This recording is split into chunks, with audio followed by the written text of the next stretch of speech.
So, welcome to the Problem Solver. Dave Coleman here. I was about to say my good-looking Cambodian co-host, but that's not you. You're my Australian co-host, Marcus Deegan. Marcus, thanks for joining us here. Hey, thanks, Dave. Good to be here as always.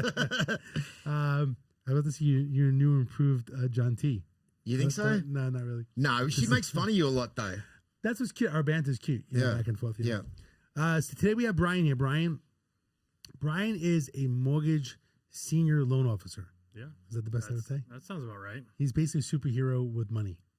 Wow. We all could. I need one of those in my life. We all could do something like that. Brian's been doing mortgages for how many years? 21 years. 21 years. You've never had a podcast with a mortgage. No. A mortgage guy. No, I've never had one with a mortgage guy. Yeah. The mortgage guys. What is the biggest misconception that people have about having a mortgage? I don't know about having a mortgage, but I think there's a couple of really big misconceptions. One would be if you're buying a house, I need 20% down. You don't need 20% down. And number two is you have to have perfect credit. You don't have to have perfect credit. Those are the two biggest misconceptions. When talking to people throughout my time here, I've had people that are like, oh, but I only have a 680 credit score. I have a 640 credit score. I can't do anything. But no, you can do something. And then other people are like, well, I don't have 20% down. I only have $25,000 saved. And I'm like, well, we can make something like that work. So I think that a lot of it just comes down to understanding the rules and regulations. But yeah, that's pretty the two biggest ones. Does your deposit determine the amount of money that you can borrow? No, your income does. Your income. Your income and your debts.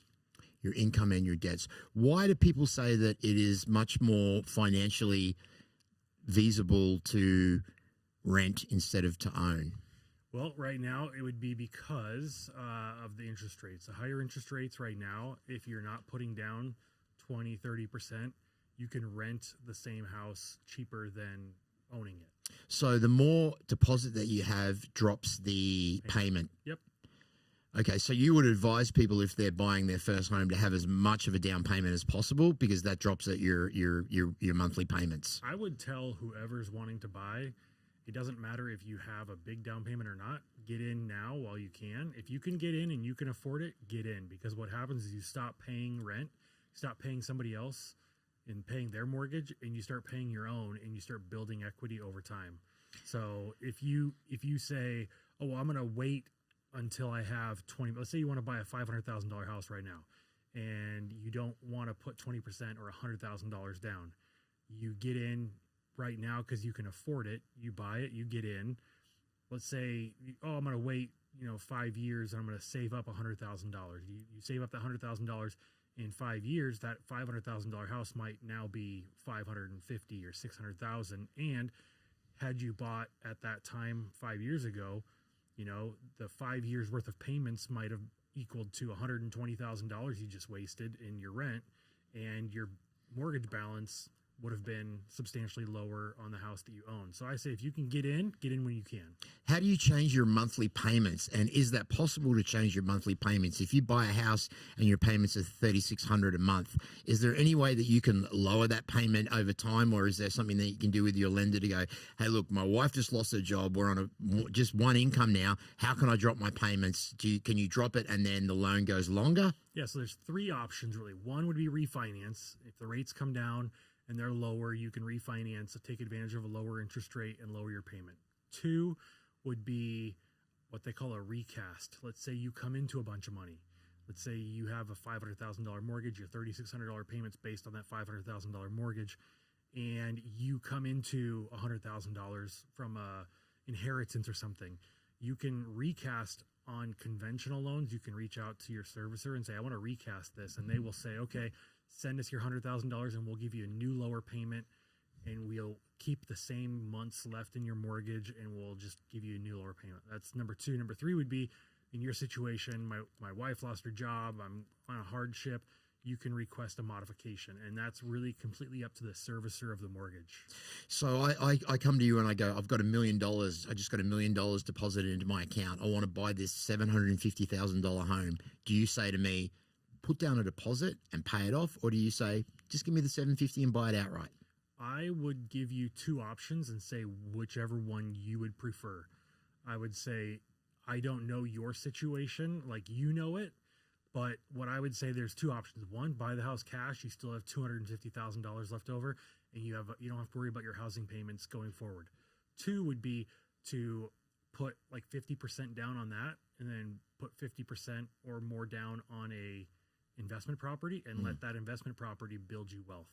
So the investment property can therefore pay your mortgage payment on your house that you've pretty much paid half for. Yeah. Okay. With buying a house outright with cash, what other fees do you have on monthly fees apart from obviously your standard bills? Would you have on top of that? You have a house that you've paid off. You still have county property taxes. They're 4 times a year. You could pay it yearly, but they are 4 times a year. October is the first quarter. It's a weird fiscal year here in Nevada. October is the first quarter, January 2nd, March is the third quarter, and then August is the fourth quarter. So that you have homeowners insurance, and then if you buy within a homeowners association, you have homeowners association dues. How many of the properties these days, I'm not sure if you know percentage-wise, have HOA fees? Oh, really? I think probably like 80%. I mean, anything built prior to like 2000, it's really like there's not a ton that have HOA fees, but if it was built, after 95, probably almost all of them have HOA fees. What's your take in regards to HOA? So like the community you live right now, they're really hardcore with the HOA. But the thing with it is that property's been around for like almost, I think, 25 years, but it looks brand new, no? I mean, it looks really beautiful and maintained. The actual complex? Oh yeah, it's amazing. It's beautiful. I mean, it's clean. I always feel like that community is like very much of a lifestyle community. Like you just feel like you're away. Yeah, it's definitely beautiful area, and just the way that the place is maintained with the public area, with the pool and the park and everything, it's really beautiful. However, I just think that when you buy a house and you own it out, or you're paying it off, to ask permission from someone that has nothing to do with your mortgage payments into changing something, whether it be the color or the front lawn or the color of the rocks or everything, I don't know. It kind of, I have a problem with that. Saying, but it's interesting. If you drive your apartment, your complex, the housing complex, you go, north, drive that area with no gate and see how they look there. Because the truth is, we're in Vegas specifically, everyone is from somewhere. So you got a guy from up in Reno or Elko comes down here with his horse. He's gonna be cleaning his horse, and you got some guy working on his car. I can see both sides. There's advantages and disadvantages for sure. And I can tell you this because I just was at a client's house last week, and they live in an older part of town, no HOA, and their house is nice, beautiful driveway, everything. Next door, the house is like a lime green. And the driveway is even painted a weird, like, powder blue color, and it's super faded. It doesn't look good. If you're in an HOA, you're not going to have that. You're not going to have a weird green house next to you with a weird colored driveway. So it really comes down to, are there pluses and minuses? Yes, but at the same time, what I always tell people, if you're going to buy a house and you're going to buy in an HOA, do everything you can to get on the HOA board. Get on the HOA board. If you can get on the HOA board, then you can help. There's a lot of times you get on these HOAs send out fines and everything else for the stupidest things. If you can be on the HOA board and you have common sense, you can talk common sense into a lot of people. So I suppose having a HOA can also determine your selling point as well. You could probably get a lot more for a house in a HOA settlement than, like, for instance, the one that you just described, because people don't want to buy a house where the two next door neighbors, their house looks like crap. Yeah. I mean, it really comes down to personal preference. A lot of the ones that aren't in an HOA, I'd say like 80% of the houses that are not in an HOA are homes that are older. And so they either have more land or a lot of them need to be redone or rehabbed. And so if you're looking to come up with a project or you want more land, a house without HOA is probably where you're going to want to go. If you want something that is move-in ready, the house is good, and it might need some little cosmetic things, you're going to want something in an HOA because it's more controlled. Your HOA doesn't determine what you can do on the inside, though, does it? No. Just on the outside, just Correct. the exterior. So what are the interest rates right now in compared to what they have been in the last, say, decade here in Las Vegas? Are they high at the moment? And if they are, why are they high? So I can say in the last decade, they're high compared to the last decade because we were going through COVID and they Right. were super low. But over the last 3 years, they're probably in the last month and a half, they've been the lowest they've been in the last 3 years. And that right now, you're able to get on government loans, which is a VA or an FHA loan, high 5s to low 6s, and for conventional, low to mid 6s, depending on credit score. How long do you have if you miss a mortgage payment until it starts getting legal where they're going to kick you out? How many mortgage payments can you miss? So you can miss 3. After the 3rd, they can send what's called a notice of default to you and put a notice on your door stating, you have to pay this money back. But right now, because of the mortgage meltdown we had, basically, unless you just walk away and give a middle finger to the banks are going to do everything they can to keep you in your home, whether it be forbearance or modification or whatever it might be. They're going to try and keep you in your home, and they're not going to try and take your home. Banks don't want your home. They want you to stay in it. They make more money off the interest than if they have to then take it back and sell it and everything else. So what happened in was it the 2008? Yeah. What actually happened there? What happened was you had a ton of speculation, and I can explain this in a couple of different ways. You had people like waitresses and, people that worked at golf courses and whatever it might be. They were able to buy a house. You could buy a house without having any income verification. You could say, I work as a server at a casino on the Strip and I make $150,000. And if you had a credit score, you didn't even have to have a good credit score. You had a credit score, they'd say, sure, no money down, we'll let you buy the house. And they would do that. But then they would buy 2, 3, 4, 5 houses. And they'd buy all these houses hoping that in 6 months to a year, they would shoot up in value.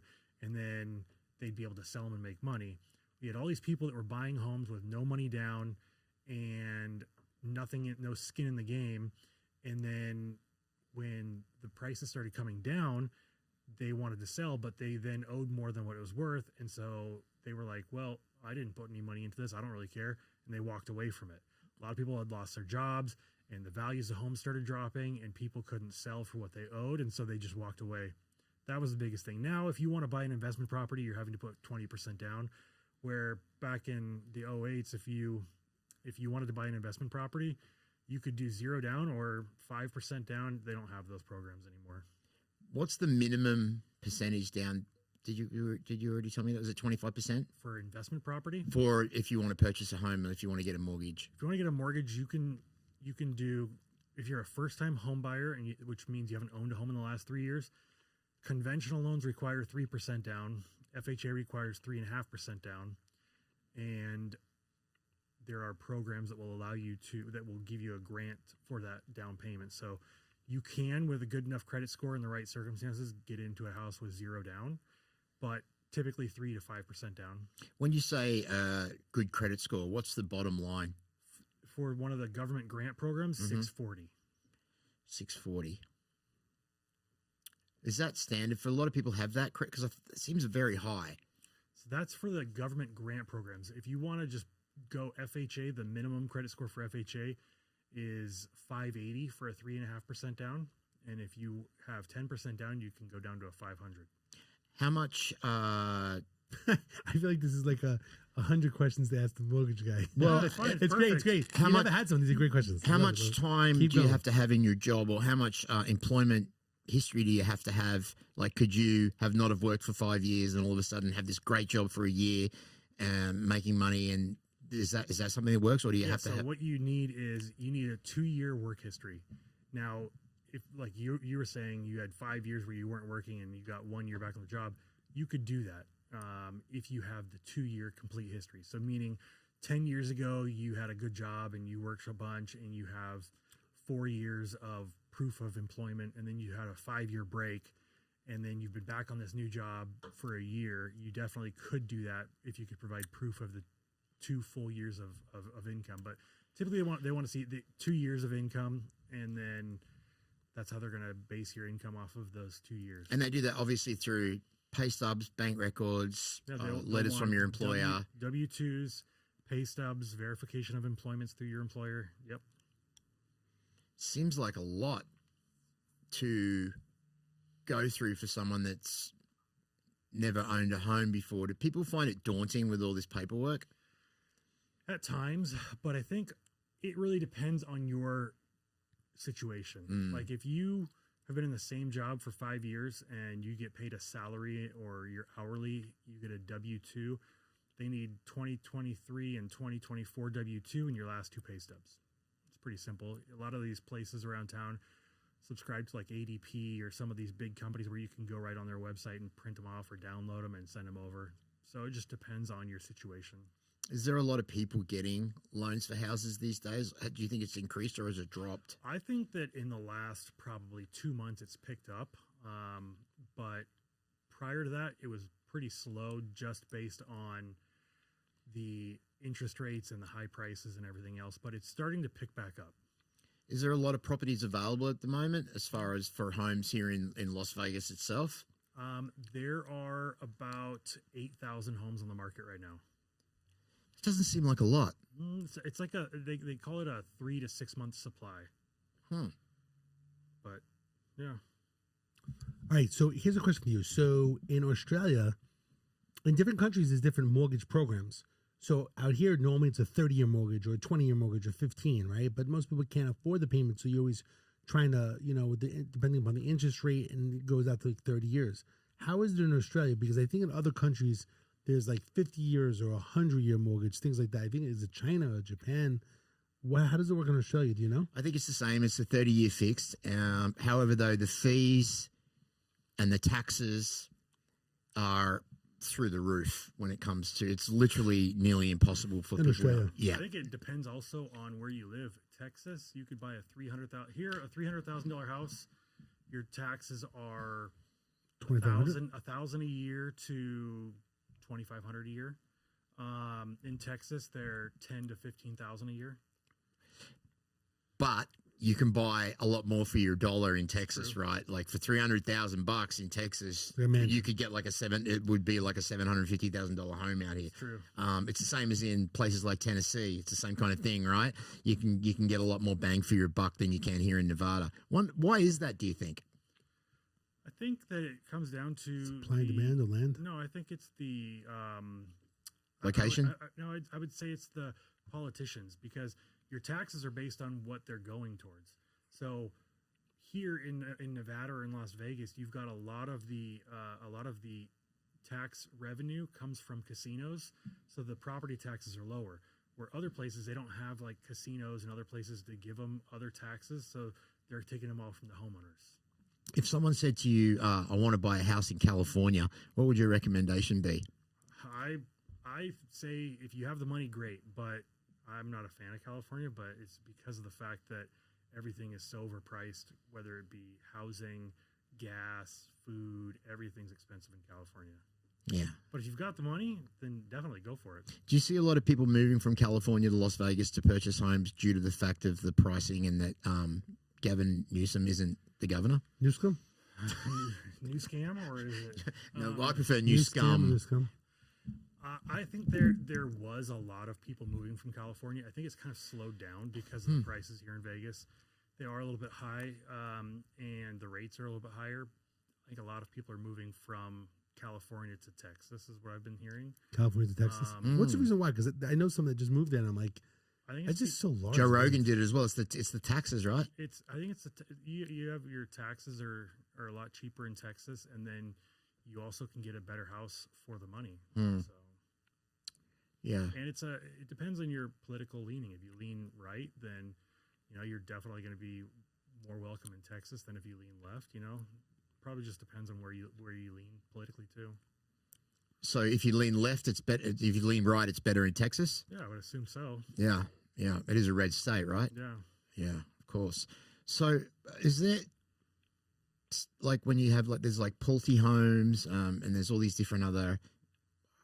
I couldn't name a few off, but I know Pulte, and there's a few ones like that.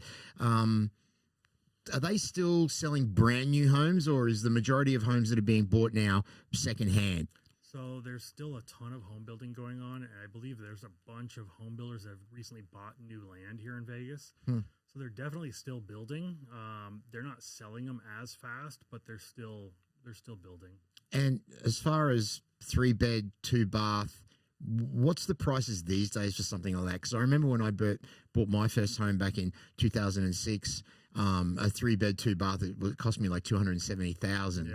Well, it depends also, because you could buy a 3-bedroom, 2-bath in Henderson, and it could be, 400,000. You could buy one in Henderson, it could be 800,000. You could buy one in East Las Vegas for 350,000. You could buy one in Summerlin. It's 1.5 million. It really just depends on location and size, I guess. Yeah, I was right over by the M Resort before it got overpopularized over there back in 2006, and I got a great deal on. I was fortunate to get the display home, which had all the upgrades and the pool. It was a Pulte home, which aren't The model home. It was the model home. So, Okay. but and I looked at it the other day. It's now 475,000. That's how much it's for sale for now. Yeah. I mean, I think a lot of it comes down to, like, I bought a house in 2012, I believe it was.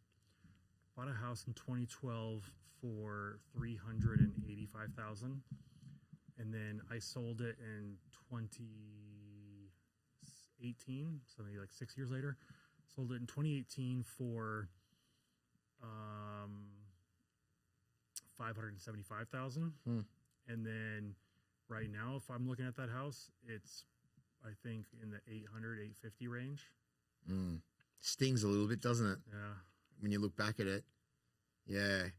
So someone's coming to you, and but just basically, I think you already ran over this. The top 3 things that you need are 2 years worth of job history, a 680 credit score, and a down payment. Well, you need a 580 credit score, 580 or higher to do the minimum down,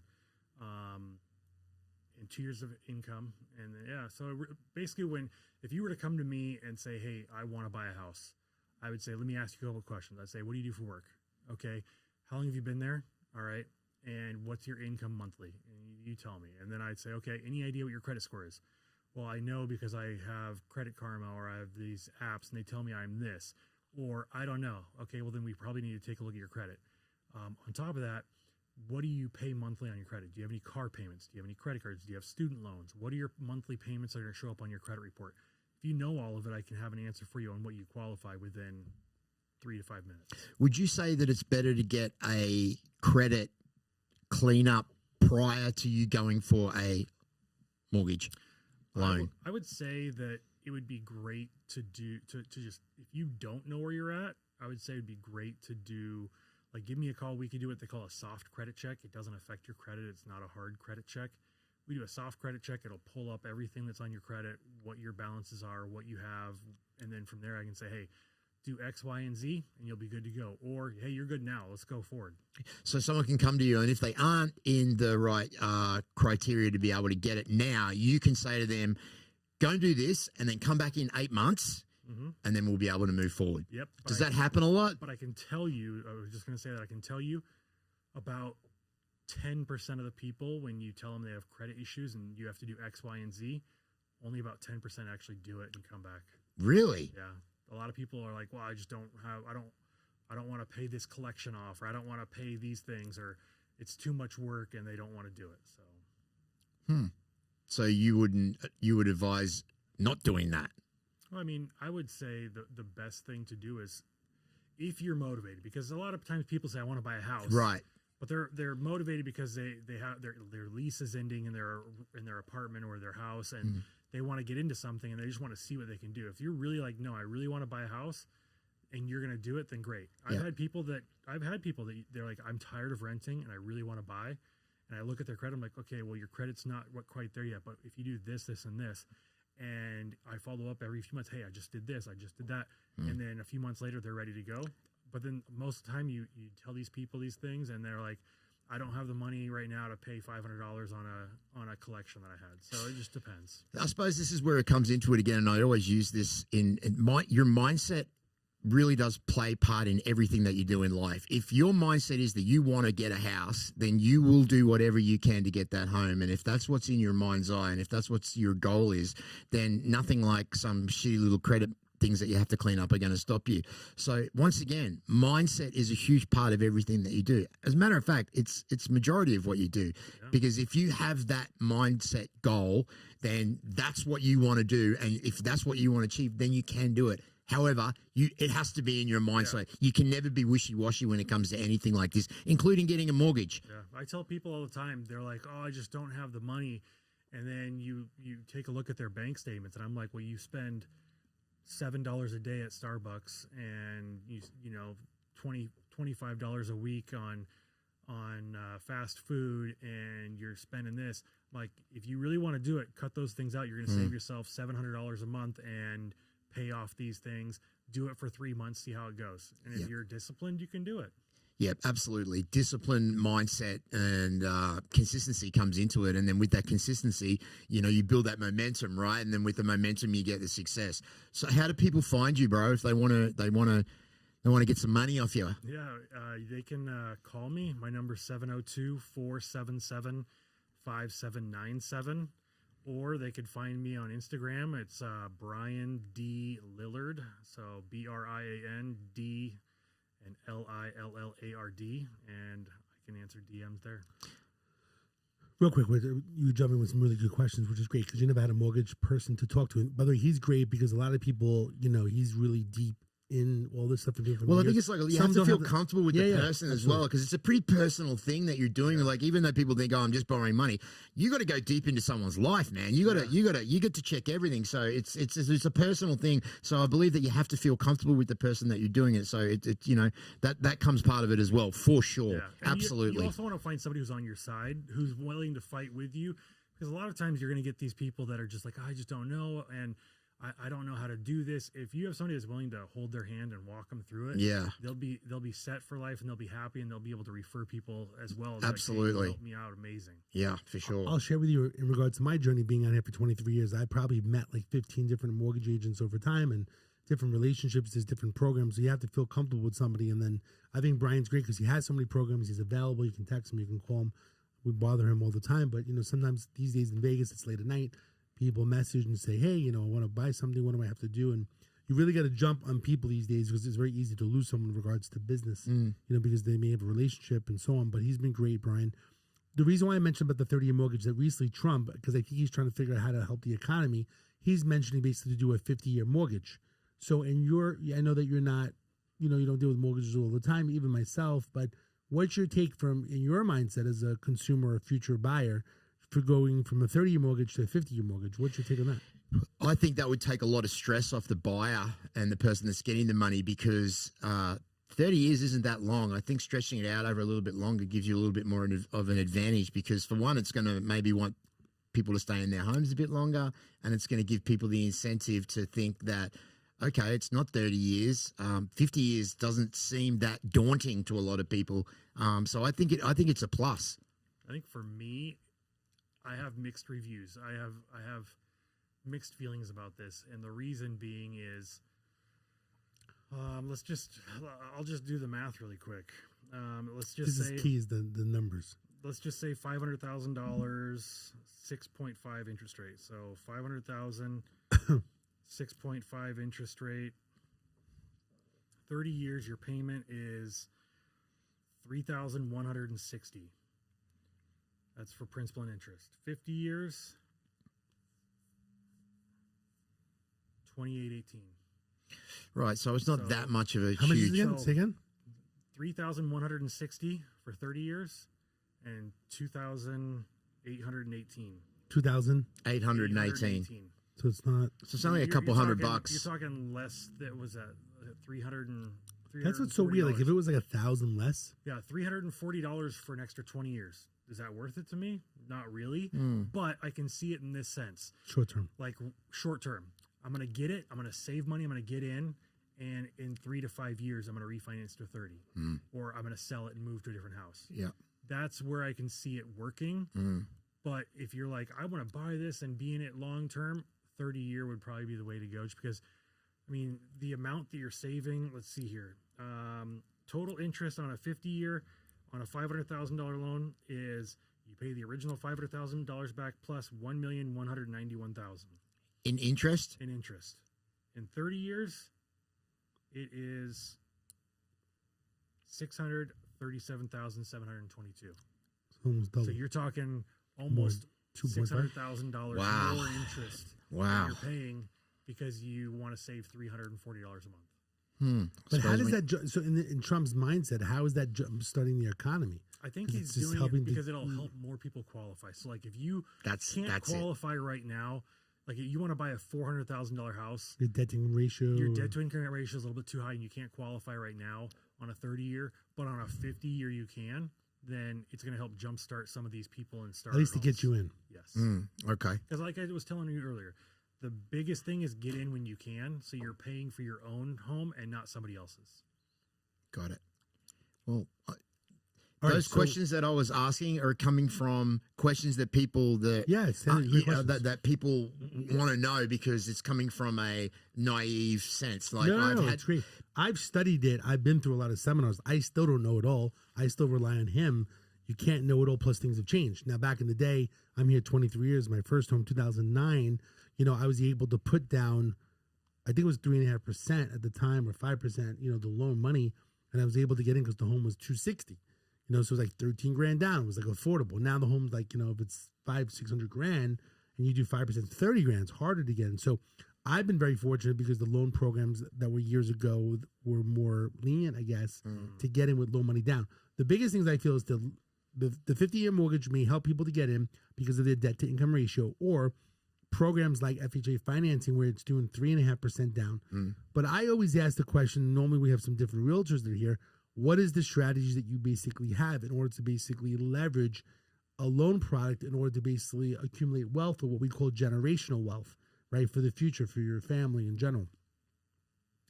My knowledge from meeting with different realtors, different mortgage agents, was to use FHA financing.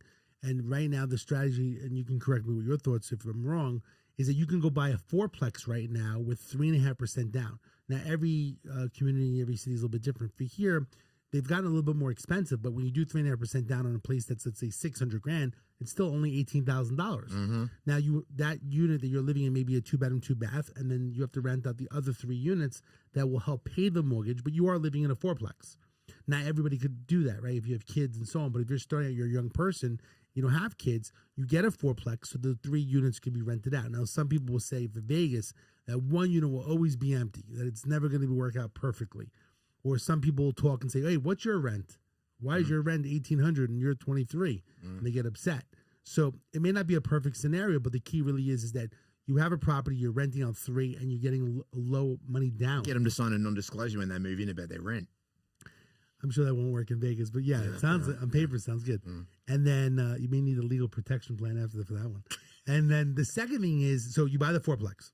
Then what happens is when you're allowed to use, and you correct me where I'm wrong in general, within normally a year, you could then leverage FHA financing if you have what would we call a living condition that changes. Yeah, but it has to be growth and family size, or you're moving 50 miles away from your primary house. Growth and family. So what happens if I get a dog? I got a really big dog that need a bigger. No, has to be kids. Has to be kids. Yep. What, even to go to a condo next? Yeah. I mean, so you can go from fourplex fourplex to a condo conventional with 5% down. Okay. That's the next step. And then if I want to go to a townhome, it's bigger because now I need more room because I have an office. I'm a home office. 5% down. 5% conventional. Every house after that is 5% down as long as you're improving the type of home. So the 3.5% FHA is if it's growth of family. How come back in the day I did it for lifestyle? I moved from a house to a high rise, and I said I wanted my lifestyle to change, and I wanted to live in the Strip. Did you have an FHA loan and you want to get another one? It's a good That's question. the key. If Yeah, you that's what I'm thinking. already gets that have flex. if you already have one FHA loan, the only way to do it is if you're moving more than 50 miles away and it's for a job, or if you're retired moving 50 miles away, you can do it. If you don't have an FHA loan currently, you can definitely still move. But still, I guess even the 5% down. The concept is to leverage the low money down, right? Fourplex, condo, townhome, home, and hopefully that home in the back has a casita.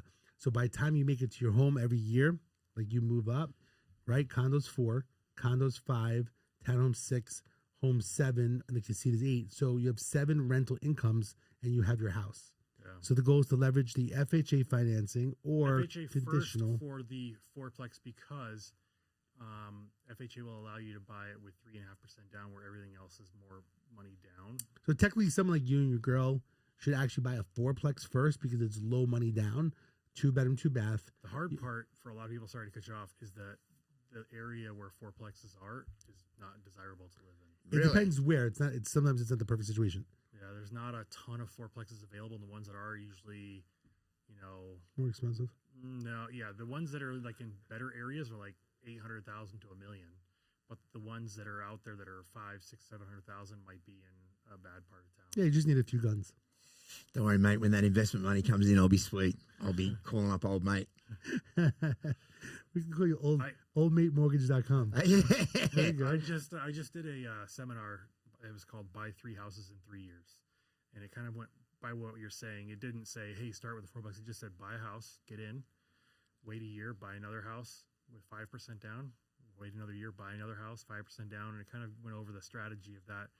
And the reason is like if you go back 20 years ago, houses were cheaper. People were obviously like, "Oh, houses were cheaper," but at that time, 20 years ago, a $250,000 house, people were like, "Oh, the houses are so expensive." Yeah, right, exactly. And so, but now those $250,000 houses are $700,000 houses, and your value has gone from $250,000 to $700,000. And if you've been paying on it for the last 20 years, and you went from one house to the next, you have these two rented out. The two that are rented out are being paid down by renters, and so your balance is almost gone. You've got a bunch of equity, and now you're a millionaire. A lot of people say, a lot of the seminars I went to, they would say if you own 10 homes, and then you own 12, right? If you're free and clear, no mortgages, right? Oh, okay.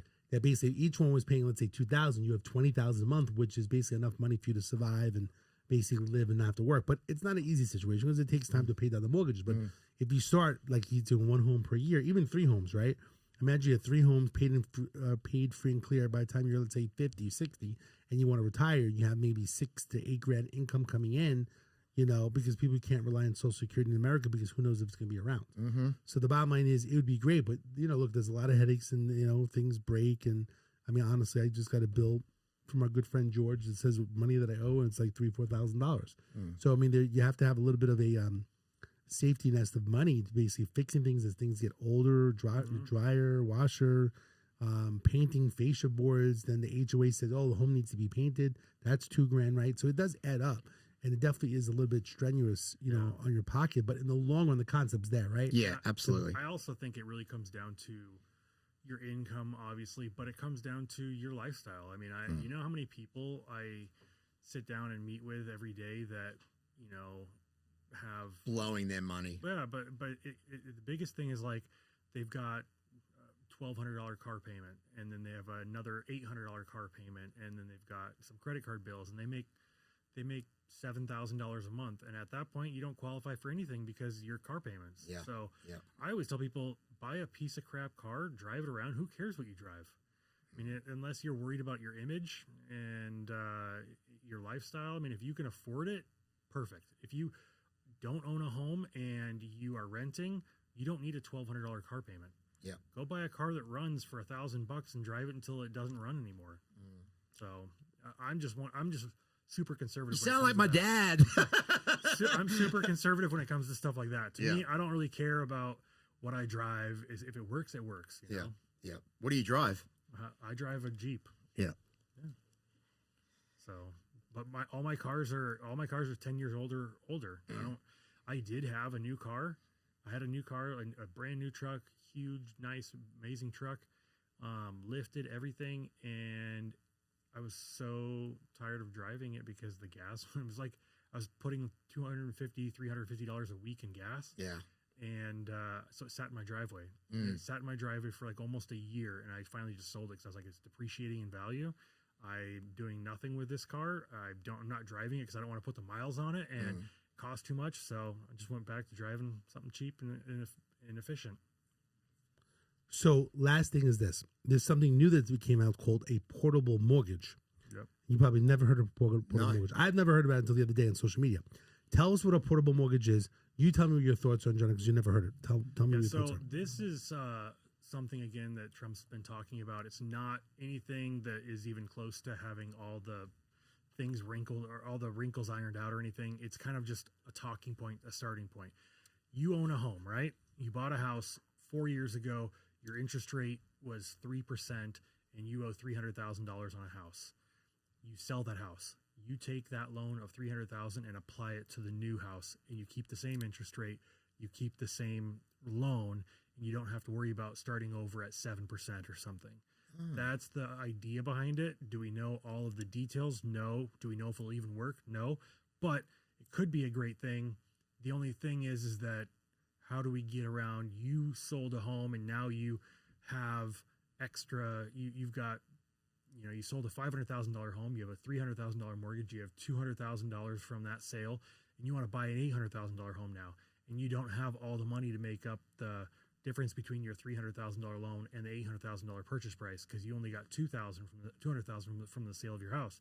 Where's the extra money to come from? Those are the kind of things we don't really know how it would work. So that's kind of what we're looking at right now is what a portable mortgage would be. I mean, it sounds great. The concept's great. Concept is amazing. But It's literally a transfer loan, really, right? Application will be difficult. The application will be difficult, and that's where it's going to falter because people won't be able to, Because you can kind of do that now on an FHA or VA loan. Assumable. Yeah, you can assume somebody else's loan. You own a home as a veteran or as an FHA loan. You owe $250,000 on a home, and it's got a 2% interest rate. I can assume that loan, but I have to come up with a difference between what you owe and the sales price. So how does that work? Because right now I've been seeing online, they're showing like the real estate sign. They're saying assumable loan 2.3. Yeah. So but how do you do the difference? So you have to come up with it in cash. There's nobody, because you can't get a second mortgage on a home that you don't own. Right.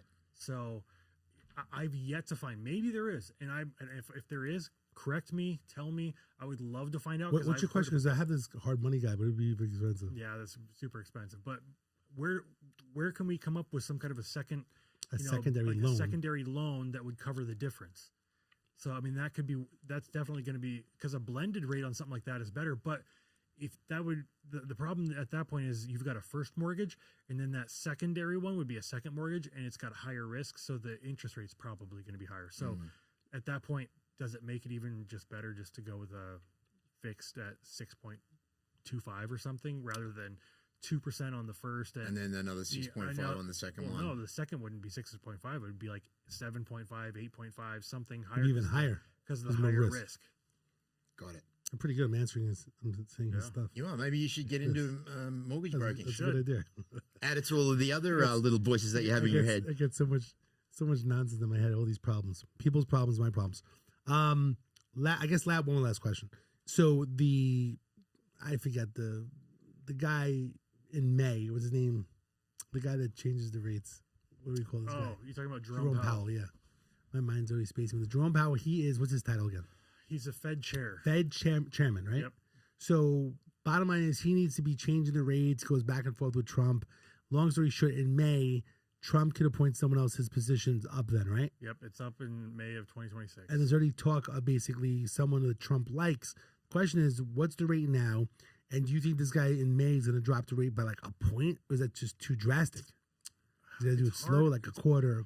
It's hard because it went down a quarter, I think, in September. And then it went back up. Or it went down 50 basis points in September, and then went down another 25 basis points here in November. They're talking about another maybe 50% basis point cut in December. It's possible, but the thing is that those interest rates, which is the prime rate, doesn't affect mortgage loans. So it really has nothing to do with it. He's changing the prime rate. He's changing the prime rate, which is more like auto loans, credit cards, short-term loans.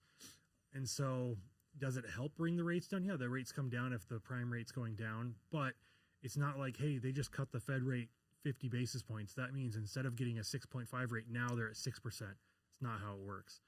Actually, when they just did this last rate cut, the Fed came out and said afterwards, we're not sure we're going to do any more rate cuts. And because of their uncertainty, the rates started coming back up a little bit. So they didn't even go down. They kind of came up.